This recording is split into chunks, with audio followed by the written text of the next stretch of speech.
श्री स्वामी समर्थ. समर्थ म्हणतात की रावण उपासना करताना शंकराच्या अंगावरही काटे येत होते.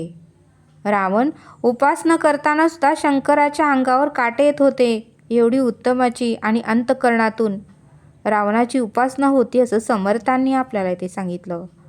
समर्थ म्हणतात की वाल्या कोळी ज्यावेळेस उपासना करायला बसले त्यावेळेस वाळलेल्या झाडाला सुद्धा पालवी फुटली.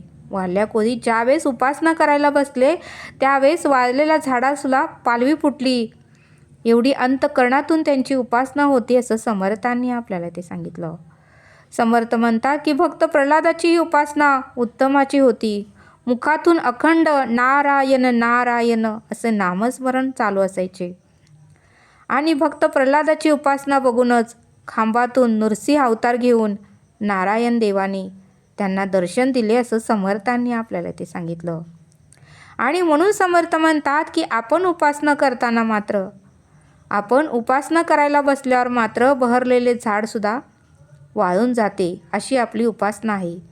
आपण उपासना करायला बसल्यावर सुद्धा बहरलेले झाडसुद्धा वाळून जाते अशी आपली उपासना आहे.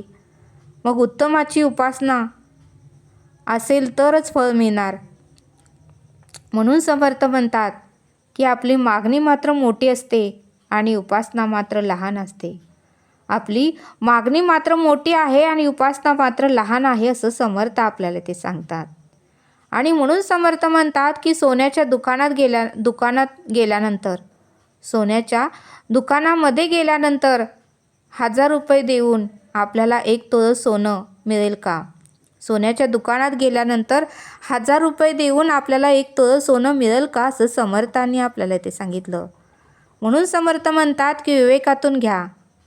आपण अंतःकरणातून मनापासून उपासनाच नाही केली तर फळ कसं प्राप्त होईल? आपली उपासना मात्र लहान असते आणि परब्रह्माकडून मागणी मात्र मोठी असते असं समर्थांनी आपल्याला ते सांगितलं. म्हणून समर्थ म्हणतात की थोडाच वेळ करा पण अत्यंत मनापासून आणि अंतःकरणातून त्या भगवंताचं नामस्मरण करा. थोडाच वेळ करा पण अंतःकरणातून मनापासून त्या भगवंताची उपासना करा तर तुम्हाला फळ हे निश्चित प्राप्त होईल असं समर्थांनी आपल्याला ते सांगितलं. म्हणून समर्थ म्हणतात की आपली मागणी मात्र मोठी असते आणि उपासना मात्र लहान असते. म्हणून समर्थ म्हणतात की उपासना ही उत्तमाची आणि अंतःकरणातून करा. त्याचं फळ तुम्हाला नक्कीच प्राप्त होईल.